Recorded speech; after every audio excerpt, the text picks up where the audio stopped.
Hi everyone, welcome to Adda247 Tamil. This is Deepak Lawrence here.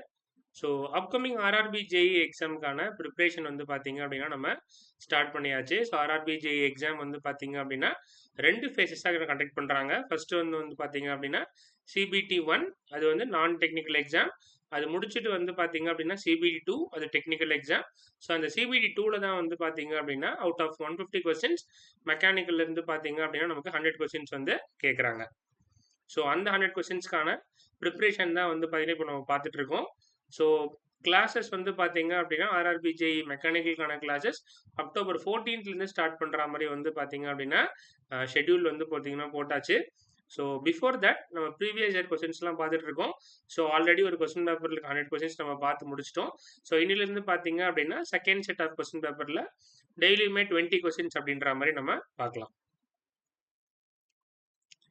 So இன்னைக்கு நம்ம பார்க்க போகிற கொஸ்டின் பேப்பர் வந்து பார்த்தீங்க அப்படின்னா டிசம்பர் 14, 2015 நடந்த ஒரு எக்ஸாமுக்கான கொஸ்டின் பேப்பர் தான் பார்க்க போகிறோம். ஸோ இன்னைக்கு part 1 the test question number 1 to 20 நம்ம என்ன அப்படின்றத நம்ம பார்ப்போம். First question for today. In a homogeneous isotropic elastic material, the modulus of elasticity E in terms of G and K is equal to dash.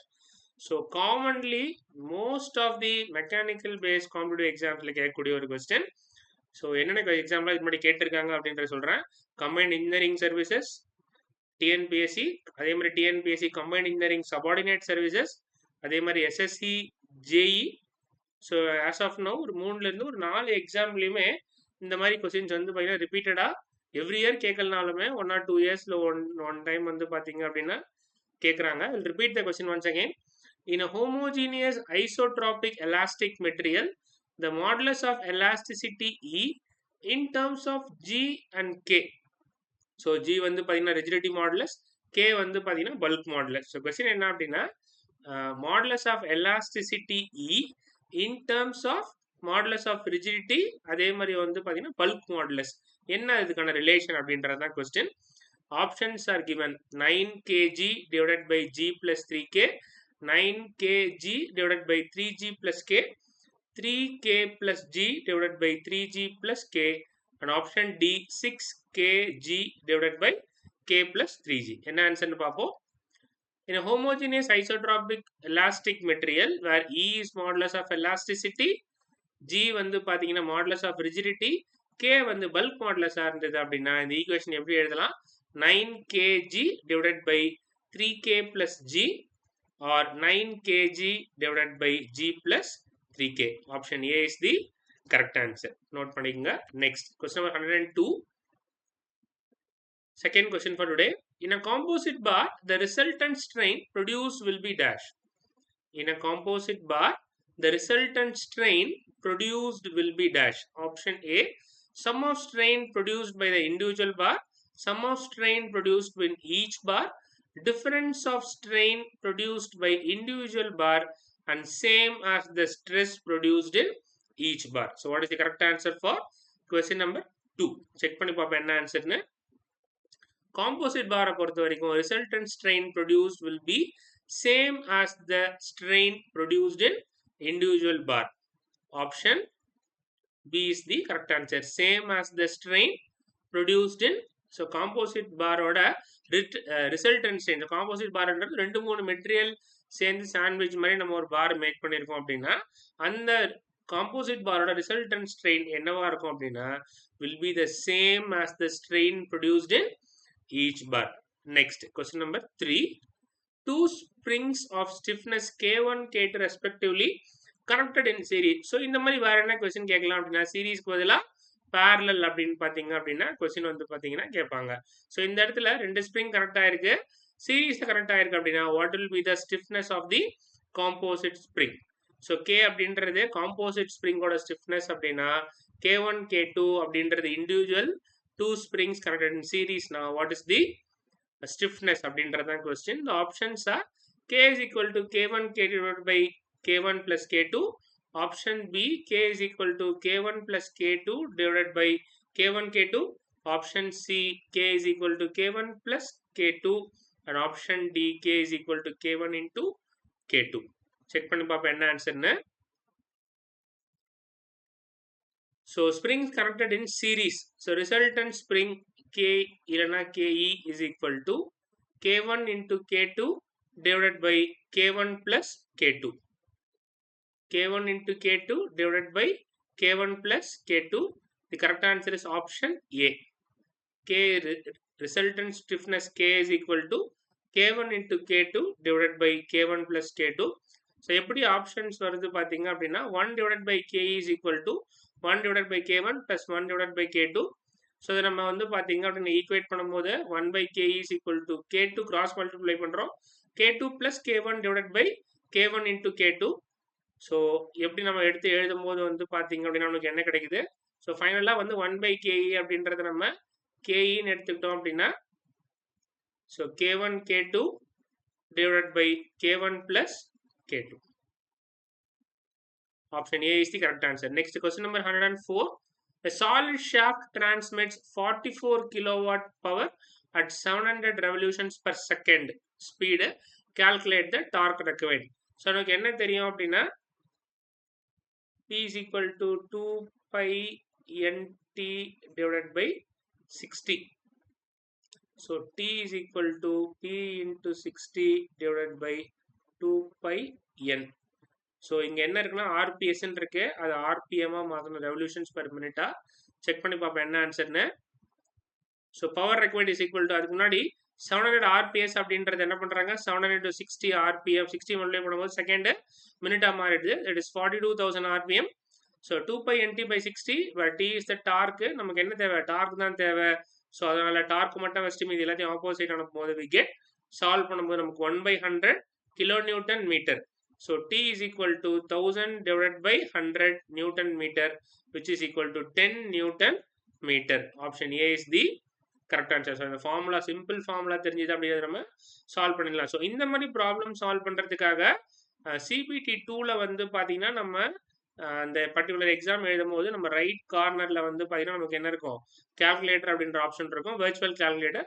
So இந்த calculator click பண்ணி நம்ம என்னென்ன இந்த மாதிரி சிம்பிள் கேல்குலேஷன்ஸ் எல்லாமே வந்து பார்த்தீங்க அப்படின்னா அது மூலியம் நம்மளால சால்வ் பண்ணிக்கிற மாதிரி கொடுத்துருப்பாங்க. ஓகேவா. CBT 1 பொறுத்த வரைக்கும் கேல்குலேட்டர் ஆப்ஷன்ஸ் கிடையாது, ஏன்னா அது ஃபுல்லாகவே நான் டெக்னிக்கல் எக்ஸாம் அப்படின்றதால. CBT 2ல டெக்னிக்கல் மெக்கானிக்கல் பேஸ்ட் கொஸ்டின்ஸ் கேட்கறதால சிம்பிள் ப்ராப்ளம் சால்வ் பண்ணுறதுக்காக வெர்ச்சுவல் கேல்குலேட்டர் CBT 2 அந்த யூசர் இன்டர்ஃபேஸ்லேயே உங்களுக்கு ப்ரொவைட் பண்ணியிருப்பாங்க. Next question number 5. What are the equilibrium conditions to be satisfied for a particle applied with a system of non-coplanar concurrent forces? So non-coplanar concurrent forces. Options கொடுத்திருக்காங்க, என்ன answer check பண்ணி பார்ப்போம். I'll repeat the question once again. What are the equilibrium conditions to be satisfied for a particle applied with a system of non-coplanar concurrent forces? The correct answer is option D. For non-coplanar concurrent forces, equilibrium conditions are summation of fx is equal to 0, summation of fy is equal to 0, summation of fz is equal to 0. அதே மாதிரி பார்த்தீங்கன்னா moment along x0, moment along y0 and moment along z வந்து பார்த்தீங்க அப்படின்னா it is 0. For non-coplanar concurrent forces, equilibrium conditions are the given answer. Option D is the correct answer. Next question number 6. As per first law of thermodynamics, when any system confined within a boundary is carried through a series of operations such that the final state is same as the initial state, then what is the answer? The given options are the net work transfer higher than the net heat transfer, the net work transfer is lower than the net heat transfer, the net work transfer is equal to the net heat transfer, and option D, the net work transfer is equal to or higher than the net heat transfer. Check பண்ணி பாப்போம் என்ன ஆன்சர்னு. What is the correct answer for question number 6?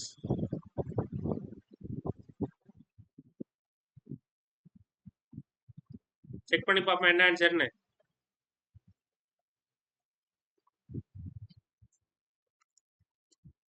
So according to first law of thermodynamics, in case of a cyclic process such as final state is same as the initial state is same for a closed system, any system confined within a boundary. net work transfer is equal to net heat transfer. Option C is the correct answer. Okay va? So boundary la irukku or system வந்து confined na boundary அப்படினா net work transfer is equal to the net heat transfer. Next question number 7. Enthalpy is calculated as dash. So enthalpy is calculated as dash. Option A, sum of internal energy and the product of pressure and volume of the system. Option B, sum of internal energy and product of pressure and density of the system. Option C, difference between internal energy and the product of pressure and density of the system. And option D, difference between internal energy and the product of pressure and volume of the system. Check பண்ணி பாப்போம் என்ன ஆன்சர்னு. The question, I'll repeat the question once again. Enthalpy is calculated as the dash. So enthalpy is defined by H is equal to U plus PV. U under internal energy, P under the pressure, V under the volume. The option A is the correct answer. Sum of internal energy and product of pressure and volume. H is equal to U plus PV. Next, question number 8. The area below the PV diagram of a non-flow process represents dash. The area below the PV diagram of a non-flow process represents dash. Heat transfer, mass transfer, work transfer and entropy transfer. Check பண்ணி பாப்போம் என்ன ஆன்சர்னு. So for a non-flow process, area under the pressure volume diagram shows the work done or work transfer. Option C is the correct answer. I'll repeat once again. The area below the PV diagram, pressure volume diagram of a non-flow process represents work transfer. Next, question number 9. A heat engine is a device that operates on a thermodynamic cycle.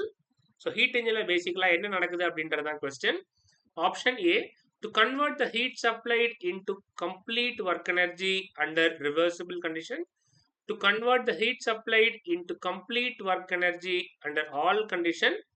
To produce useful work from the heat received from a source and also rejects the remaining heat to the sink under all conditions. And option D, to produce useful work from the heat received from a source and also reject the remaining heat to the sink under reversible condition. So heat engine, heat pump அந்த difference வந்து பாத்தீங்க அப்படின்னா சில particular எக்ஸாம்ஸ்ல கேட்டிருக்காங்க.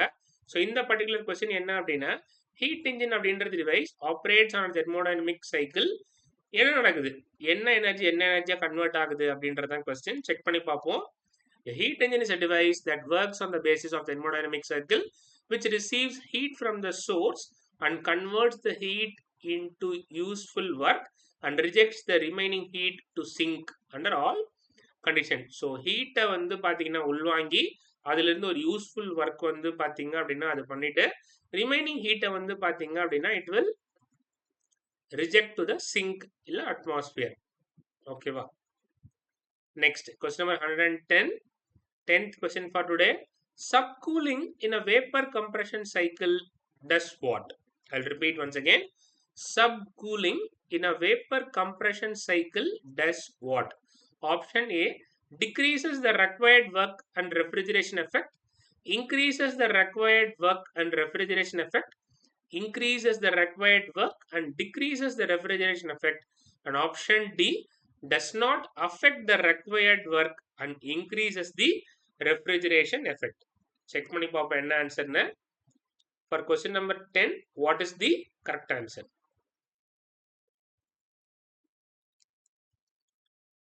Option D, in a vapor compression cycle, subcooling does not affect the required work and refrigeration effect increases. Subcooling in a vapor compression cycle does not affect the required work and increases the refrigeration effect. Option D is the correct answer. Next, question number 111. An ideal flow of any fluid must fulfill which of the following? Option A, boundary layer theory, continuity equation, Newton's law of viscosity, illa Pascal's law. I'll repeat once again. An ideal flow of any fluid must fulfill which of the following? இந்த நாலு option கொடுத்திருக்காங்க. Option A boundary layer condition, option B continuity equation, option C Newton's law of viscosity, and option D Pascal's law. Check பண்ணி பாப்போம் என்ன ஆன்சர்னு. Option B, an ideal flow of any fluid must fulfill or satisfy continuity equation. Option B is the correct answer. Next, question number 12. If W is the specific weight of the liquid and H is the depth of any point from the surface, then pressure intensity at that point will be dash. I'll repeat once again. If W is the specific weight of the liquid and H is the depth of any point from the surface, then pressure intensity at the point will be dash. So இதே வந்து பாத்தீங்க அப்படின்னா ஒரு ப்ராப்ளமாவும் கேட்கலாம். ஒரு particular லிக்விடோட ஸ்பெசிஃபிகேட் கொடுத்துட்டு அந்த particular லிக்விட்ல பாத்தீங்க அப்படின்னா சர்ஃபேஸ்ல இருந்து 1 மீட்டர்ல வந்து பாத்தீங்க அப்படின்னா ஒரு வெயிட் இருக்கு. ஸோ அப்போ வந்து பாத்தீங்க அப்படின்னா எப்படி நம்ம அதை கால்குலேட் பண்றது? ஸோ நமக்கு ஹைட்டு அதே மாதிரி வந்து பாத்தீங்க அப்படின்னா ஸ்பெசிஃபிக் வெயிட் தெரியும். ப்ரெஷர் இன்டென்சிட்டி அந்த பர்டிகுலர் ஆப்ஜெக்ட் சுற்றி எவ்வளோ இருக்கும் அப்படின்றது தான் கொஸ்டின். அப்படி இருந்ததுன்னா இதுக்கு என்ன ஆன்சர் வருதோ அந்த ஃபார்முலா வச்சு பார்த்தீங்கன்னா நம்ம சால்வ் பண்ணும்போது நமக்கு கிடைக்கக்கூடிய ஆன்சர் தான் அந்த பர்டிகுலர் ப்ராப்ளம்கான ஆன்சர். செக் பண்ணி பார்ப்போம். If W is the specific weight of the liquid and H is the depth of any point from the surface, pressure intensity கண்டுபிடிக்கிறதுக்கு specific weight into height of the particular object from the surface. So W into H is the correct answer. Option B. Okay, va? Next, question number 13. The stress strain relation of Newtonian fluid is dash. The stress strain relation of a Newtonian fluid is dash. Hyperbolica, inverse type, illa linear or parabolic. Check பண்ணி பார்ப்போம். A Newtonian fluid is a fluid which is the local stress is linear proportional to the load strain. Option C. It is linear. Stress strain relation Newtonian fluid எப்படி இருக்கும்னு பார்த்தோம் அப்படின்னா it will be linear. Next, question number 114. When a vertical wall is subjected to a pressure due to liquid on both sides, the resultant pressure is the dash of the two pressure. So வந்து பார்த்தீங்க அப்படின்னா ஒரு fish tank எக்ஸாம்பிளாக வந்து பார்த்தீங்கன்னா problem கேட்டிருக்காங்க. Fish tank நடுவில் வந்து பார்த்தீங்கன்னா ஒரு வால் மாதிரி செப்பரேட் பண்ணியிருக்காங்க. ஸோ அப்போ ரெண்டு சைடுமே என்ன இருக்கும்? வாட்டரோட ப்ரெஷர் வந்து will be acting on the sides of the wall on both sides. So அப்படி இருக்கும்போது அந்த கிவன் டேட்டா வச்சு நம்ம என்ன பண்ணலாம்? ஆன்சர் வந்து பார்த்தீங்கன்னா சால்வ் பண்ணலாம். அதுக்கான ஹிண்ட் வந்து பார்த்தீங்க அப்படின்னா இந்த கொஸ்டினுக்கான ஆன்சர்ல இருக்கு. When a vertical wall is subjected to a pressure due to liquid on both sides, the resultant pressure is the dash of the two pressure. Sum of two pressures, difference of two pressures, arithmetic mean of two pressures, and geometric mean of two pressures. Check பண்ணி பாப்போம் என்ன ஆன்சர்னு. When a vertical wall is subjected to pressure due to liquid on both sides, then resultant pressure is the sum of the two pressures. Option A is the correct answer. Sum of the two pressures. Next, question number 115. A flow in which each liquid particle has a definite path and the path of the individual particle do not cross each other is called dash. ஒரு பைப்ல பாத்தீங்கன்னா ஒரு fluid வந்து பாத்தீங்கன்னா ஒரு liquid வந்து flow ஆகுது. அந்த particular flow எப்படி இருக்கும் அப்படின்றது இந்த கொஸ்டின்ல டிஃபைன் பண்ணிருக்காங்க. A flow in which each liquid particle has a definite path and the paths of the individual particles do not cross each other. அப்படி இருந்தது அப்படின்னா what is the name of the flow? Stream flow, uniform flow, streamline flow, turbulent flow. Check பண்ணி பார்ப்போம் என்ன ஆன்சர்னு. It is called as uniform flow. Option B is the correct answer. So இதே வந்து பாத்தீங்கன்னா ஒன்னோட ஒன்று என்ன ஆகுது? Cross ஆகுது, interfere ஆகுது அப்படி that is called as turbulent flow. Okay, uniform flow described as a flow occurring in a path where equilibrium is to be attained and also the liquid particles at all sections have same velocity and definite path and the individual particles do not cross each other. This is the uniform flow kana definition. For question number 15, option B, uniform flow is the correct answer. Next, question number 116. A fluid is said to be ideal if it is dash. A fluid is said to be ideal if it is dash. Option A, inviscous and incompressible. Option B, inviscous and compressible. Option C, viscous and compressible. Option D, viscous and incompressible. Check பண்ணி பாப்போம் என்ன ஆன்சர்னு.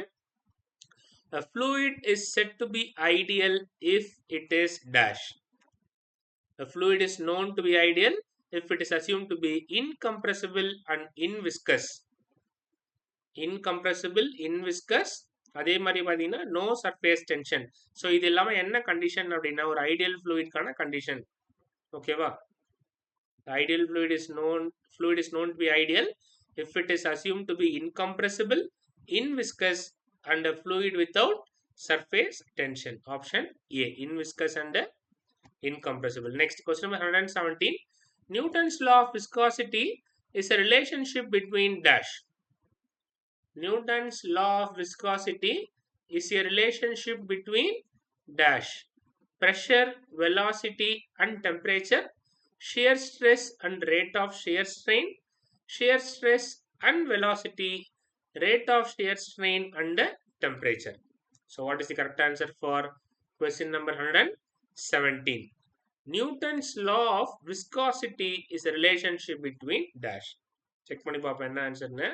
So according to Newton's law of viscosity, shear stress sigma is directly proportional to the rate of deformation, அதாவது shear strain. So என்ன relation அப்படின்னா it is directly proportional. Newton's law of viscosity relationship between shear stress and rate of shear strain. Option B is the correct answer. Next, question number 118. The coefficient of discharge of an orifice varies with dash.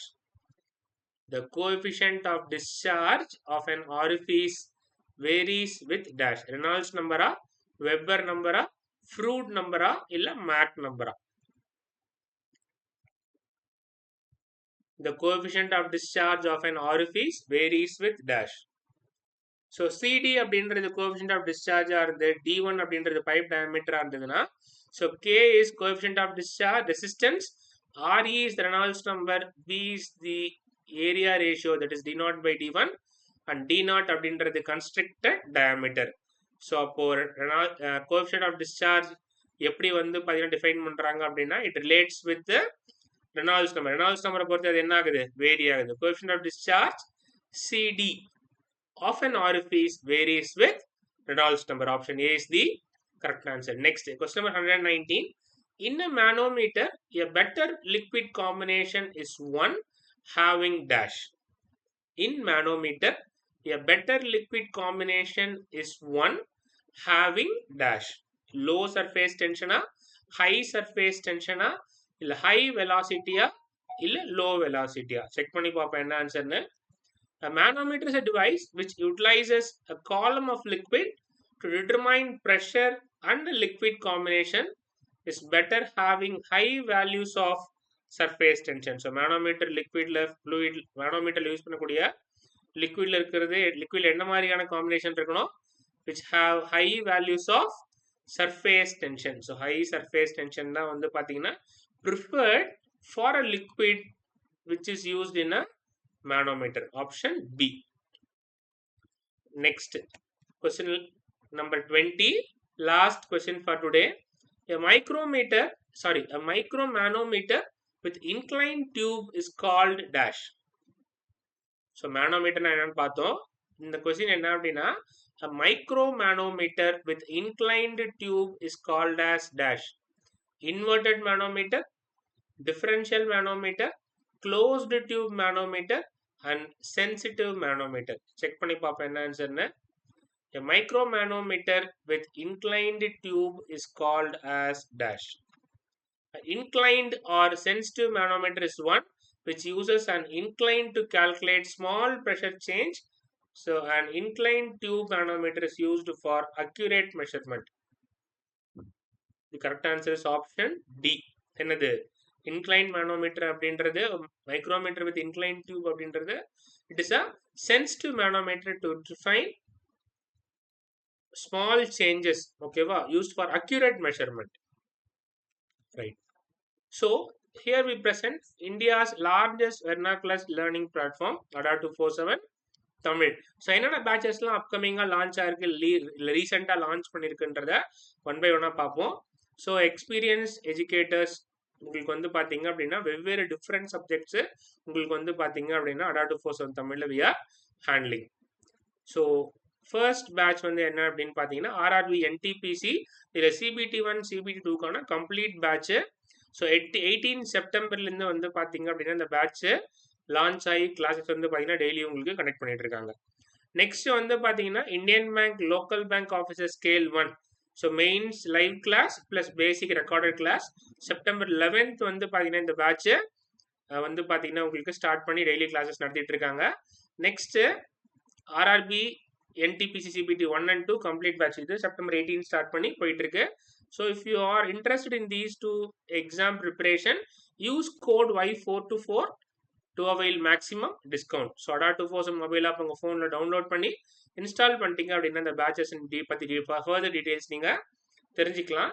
So next set of batches என்னென்னு பார்த்தீங்கன்னா TNPSC group 2A main CBT exam. So September 30 வந்து பார்த்தீங்கன்னா இந்த batch வந்து பார்த்தீங்க அப்படின்னா launch பண்ணுறோம். Next TNPSC group 4 foundation batch September 25 இன்னையிலேருந்து பார்த்தீங்க அப்படின்னா இந்த பேட்ச் வந்து பார்த்தீங்க அப்படின்னா ஸ்டார்ட் பண்ணி டெய்லியுமே வந்து பார்த்தீங்கன்னா உங்களுக்கு வந்து கிளாஸஸ் வந்து இருக்கும். ஸோ இந்த பர்டிகுலர் TNPSC எக்ஸாம்ஸில் எக்ஸாம் ப்ரிப்பரேஷனில் குரூப் 4 ஆர் குரூப் 2Aல இன்ட்ரெஸ்டடாக இருந்தீங்க அப்படின்னா so use code Y424 to avail maximum discounts. So download our Adda247 mobile app to know more details about these batches.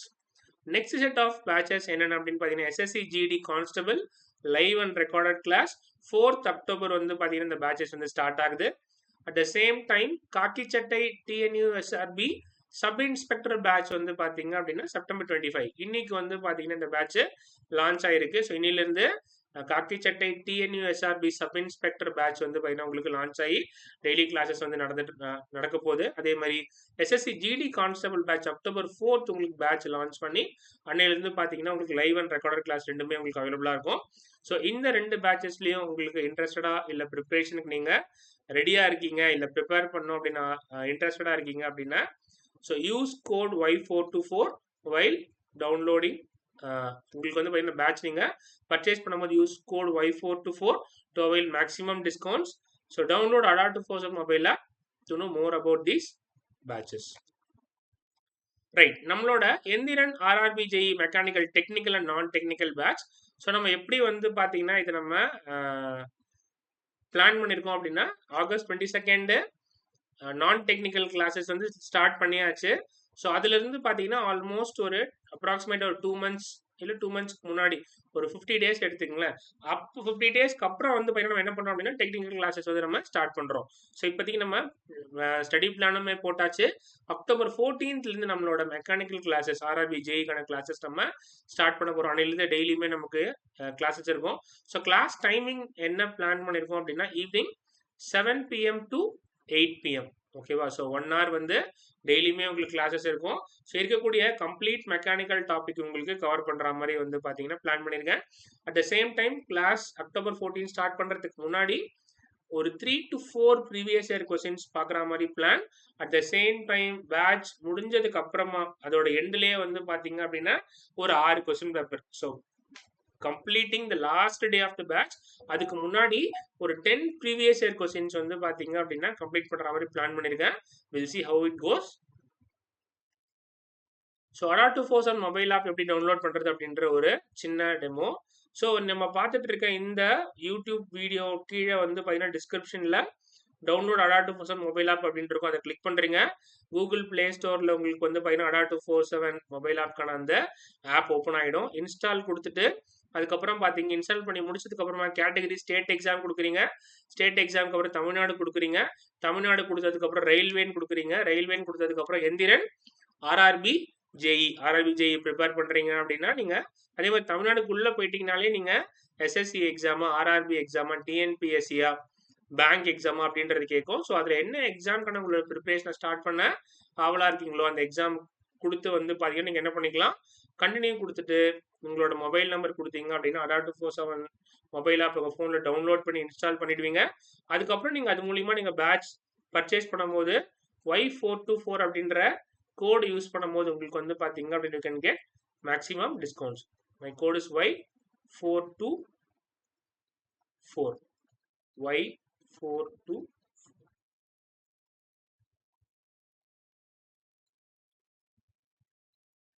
ஓகேவா? ஸோ Adda247 மொபைல் ஆப்பில் இருக்க ஃபீச்சர்ஸ் என்னென்ன அப்படின்றது ஷார்ட்டாக பார்ப்போம். You get premium study material, current affairs and job alerts, daily quiz and subject wise quiz, magazines and pod capsules, கடைசியாக notes and articles and videos. So Adda247 mobile app உங்கள் ஃபோனில் download பண்ணி install பண்ணிட்டீங்க அப்படின்னா இதில் இருக்க நிறைய features நீங்கள் ஆப்புக்குள்ளே போகணும்னு அவசியமே இல்லை. உங்கள் ஃபோனில் நோட்டிஃபிகேஷன்லேயே பார்த்தீங்கன்னா நிறைய ஆப்ஷன்ஸ் உங்களுக்கு வந்துடும். அதில் நீங்கள் you can make use of it. So with this, I conclude my today's class. Thank you for watching Adda247. Do like, share, comment and subscribe Adda247 Tamil YouTube channel. மறக்காம பெல் ஐக்கான் நோட்டிஃபிகேஷன் நீங்கள் ஆல்ல கொடுத்து வச்சுட்டீங்க அப்படின்னா எப்போலாம் YouTube live வருது டேரெக்டாக மொபைலுக்கு notification வரும். அதை கிளிக் பண்ணி நீங்கள் டேரெக்டாக லைவ் வாட்ச் பண்ணலாம். If you have any doubts and queries, please do write me at g.deepak@adda247.com. Thank you all for joining. See you all tomorrow.